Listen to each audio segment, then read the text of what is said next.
Welcome to The Direct Line, the official podcast of OADSP, with host David Rustio. If you have questions or would like to be a guest, please reach out to podcast@oadsp.org. I'm David Rustio, and today I'm speaking with Christina Fowler. Welcome to the show, Christina. Thank you for having me. How are you today? I am doing really good. Really good. Really good. So is that like gooder? Oh, maybe. Okay. Gooder. Yeah. I like that. I do too. So tell us a little bit about yourself. Okay. I'm married. I have 3 children.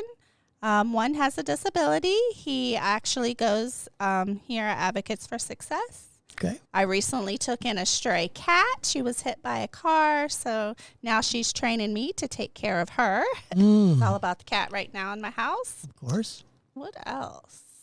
So, we need more story about the cat. What's going on there? Oh, the cat. So the cat hung around our house in the fall for a couple months, and then it got really cold. And we were in our garage, and we seen this cat laying in the corner, and she was really like on her deathbed. Really? So I grabbed her. I took her to the vet real quick. When I got her in the vet, the first question he asked is, are you going to take ownership of this cat? Are you going to keep him in your house? Because he will never be an outdoor cat again. And we don't currently have any pets, but I felt so bad for her. So well, you I have said, a husband. Yes. Well, I do. I'm still training him, too. So you have 2 pets. Okay, go ahead. I do. So, yeah, she had part of her jaw removed and all her teeth but 5. And she's doing really good right now. Laceration on her hip, but she's doing really good. She likes to be held like a baby. She wants my attention all the time. And I'm her person. She don't really like anybody else in the house. Well, maybe Logan a little bit, my son. Okay. So, yeah. How long before the cat rules everything? Well, the vet said about 3 months. It'll take her to adjust. And we're only like a month and a half in. Okay. So she's got a cat tree now and all her toys and her own bowl. So really, yeah. pets are so much better than people. They are, really. It's nice to go home to her because she, like, sits in my lap and just loves me unconditionally. Right. No questions, no sassing. Right. Yeah, you just pet the cat. Of course, at some point, the cat will be knocking things off the counter for you. Yeah, probably. They're good at that. So talk about your children. Okay. I have 3 boys. My oldest is a teacher. He teaches history. Okay. My middle one works in a factory. And then Logan, he's 28. He has disability. He has autism and high-functioning autism. Sure. Developmentally delayed. And he attends where I work. So we work together. Now, did he start coming here first or did you? He came here first, and then I came about maybe 6 months later. So empty nester, and you couldn't stand him being somewhere else, and you just had to follow him. Actually, he still lives with me, so I don't know what empty nester nesting is. Oh, okay. Not yet, anyways. Okay. So how is it to work with your son here? It's good and bad. It's hard because I'm mom, so it's trying to teach him that, hey, when we're in work, we are co-workers here. Right. Some days are good, some days are bad, but he does well. I think we separate it pretty good. Okay. Yeah, I try not to be mom. I try not to put him in my group and let him have his independence. Good for you. So, yeah. And good for and you. I have him involved in other activities and stuff away from me, so it's not like he's with me 24/7. Sure. So what do you do for a living here? What is your job? Okay, so I am the program director. I've been here, since 2018. 6 years, I think, 6 or 7 years. I don't know. When we started, they were very small. So I noticed that they needed some more structure. So I had started, hey, let's do this today, and mapping out our day, because I noticed some of our individuals, they need like a schedule. They visually have to see how their day is going to roll for them to have a good day, Sure.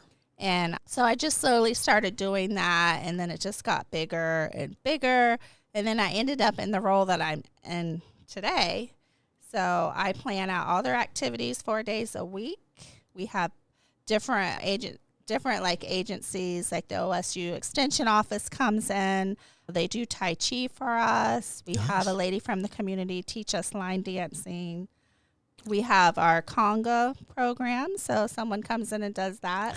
So I just put it on the schedule from 8:40 to 1:40 when they leave. They know what they're doing all day long. And they have different options. Okay. Because I feel options is important for our individuals, Sure. not to be told what to do. It helps some of our children that are, I guess they would be children graduating from high school. Our program's easy to transition into because we have that atmosphere Okay. with the schedule and stuff. Yeah. So tell us about the organization. Advocates for Success. Our organization, I would say, we're very upbeat. We're positive. That's what I like about working here. Everyone, you don't have a down day. Not every, there's no like sadness. Sure, we have our little drama, but they overcome it very easily. It's Sure. very positive. My job basically is to keep everyone happy and positive and look on the brighter side. Okay, so you're an up and positive and happy person, Yes. and so you encourage others to do the same. Yes, because I like to be around people that are happy and their negativity. I don't like to be brought down with other people's. So how do you handle that when somebody is insisting on having a bad day? Oh, well, that's kind of simple. I compliment them. I show them the brighter side of a bad situation. That's what my coworkers, they always tease me because I'm always looking on the bright side. This is what come from that. Or it could be the worst situation, but something good's going to come out of that because that's why we go through what we go through. Sure. You're learning a life lesson, so. Are the guys or the girls more dramatic here? Oh, gosh. Depends on what day. I would say the girls probably more dramatic. Yeah. The boys, they're the more ornery ones, Okay. Yeah. So you don't know what they're doing. They're sneaky about it. Yeah. The girls are just up in your face. Yeah. So But it's all good. yeah. But usually everyone's pretty good around me since I'm the program director. And I did get to hear the drum corps today. Yes. Wasn't that fun? It was fun. Tell us about that. So the drum corps, when my son was in high school, it started in junior high, and he played with Mr. Howe. He had the congas. So then when I came into Advocates for Success, I'm like, hey, we should have congas here like Logan did in elementary school and junior high and high school. And Nancy's, can you make that happen? So I contacted Mr. Howe. I'm like, hey, how would you like to do that for our group with disabilities? So then he was able to come in, and it just got big from there. It was I don't know, how many people were in it today? We probably had about 35 today. We have about 40 drums, but I would say 35 performed today. It was pretty amazing to watch. It's fun. Yeah. And they're good. Yeah, they can pick up a beat. Like some of our people with disabilities, they have that beat. Like my son knows his songs. He knows the words to songs. Yeah. It's crazy. Like in his bedroom, he'll have all his DVDs. If I take one, or not DVDs, CDs, if I take one out of the mix, he will know. He will know that I took that CD. Yeah. He wants it back. That's right. Tell us a little bit about your son and COVID and all that he went through. Okay. So just as COVID had hit, it was April 1st. I do remember that. He was diagnosed with stage 4 cancer. He had it was diffuse B lymphoma, cell B, that one. He had brain tumors. It went down the right side of his body, his spine. So he did have chemo and radiation, but he was diagnosed with that right when the country shut down, and we had to spend 9 days at the hospital in Cleveland. Okay. Cleveland Clinic.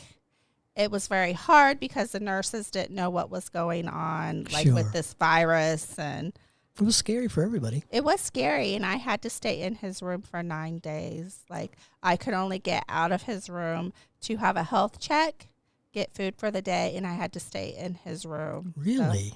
yeah, because no one knew what the virus was at that time. And you didn't want to spread it. They didn't want to spread it. They had no idea. All I knew is he had cancer. But really having cancer, it has been a blessing because we got to see the support from the disability community, from my coworkers, all his friends. They would FaceTime us. They would send notes, cards. They would show up at the hospital. We could look out the window and we could see them. Oh, So, yeah.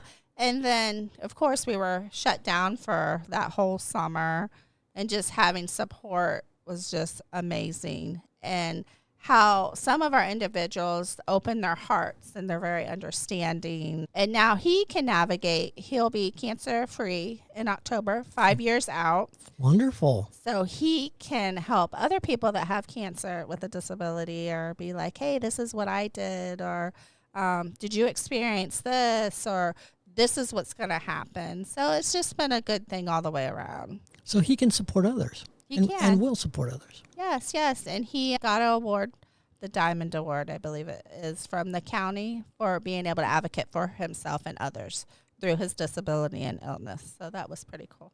And how did Mom do through all this? Through it, it was scary. I'm faith-based, so I just give it to God, and we just take each day as it comes. And he was very good about it.